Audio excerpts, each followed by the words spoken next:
Halo, selamat malam Ibu dan teman-teman.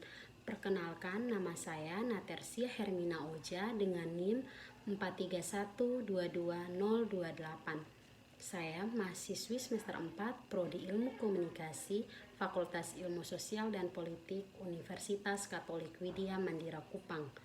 Tujuan saya membuat video ini yaitu untuk pemenuhan nilai UTS Etika Profesi Public Relation.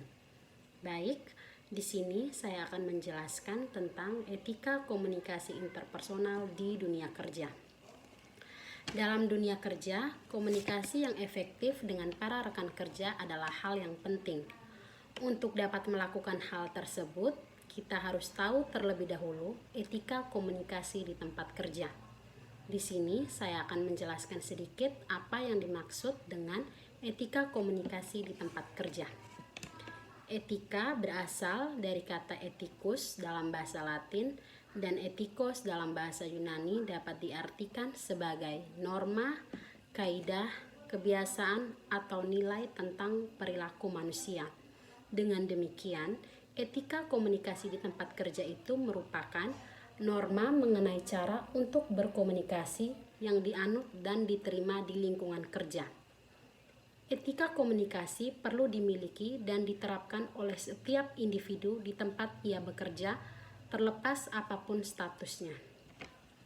Adapun tujuan etika komunikasi di tempat kerja adalah untuk menciptakan situasi kerja yang kondusif dan harmonis.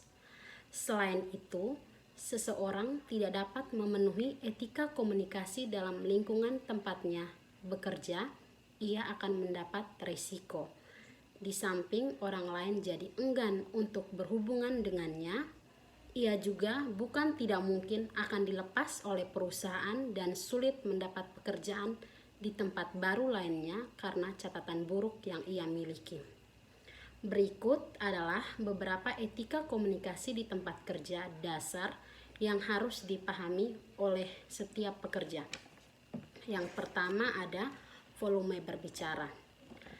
Tidak ada aturan kuantitatif yang mengatur seberapa keras atau kecilnya volume saat berbicara.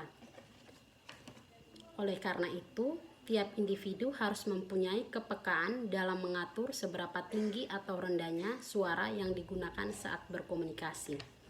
Yang kedua, gaya bahasa dan diksi yang digunakan. Alangkah baiknya jika sedang berbicara atau berinteraksi dengan orang lain, kita bisa menyesuaikan diri dengan situasi yang ada, karena dalam hal berkomunikasi untuk dapat mencapai suatu tujuan yang diinginkan, kita harus memilih gaya bahasa dan diksi yang tepat.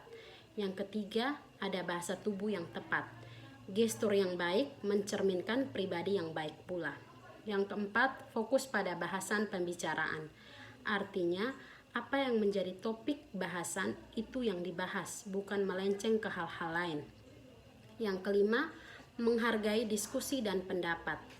Hargailah diskusi dan pendapat seseorang yang terjadi tanpa harus memotong atau menyekat pembicaraannya. Biarkan dia menyelesaikan bagiannya sehingga maksud dan tujuannya itu tersampaikan dengan utuh.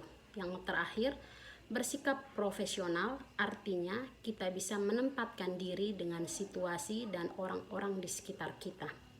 Baik, Ibu dan teman-teman, itulah pembahasan yang dapat saya paparkan. Jika ada kesalahan, mohon dimaafkan. Sekian dan terima kasih. Selamat malam.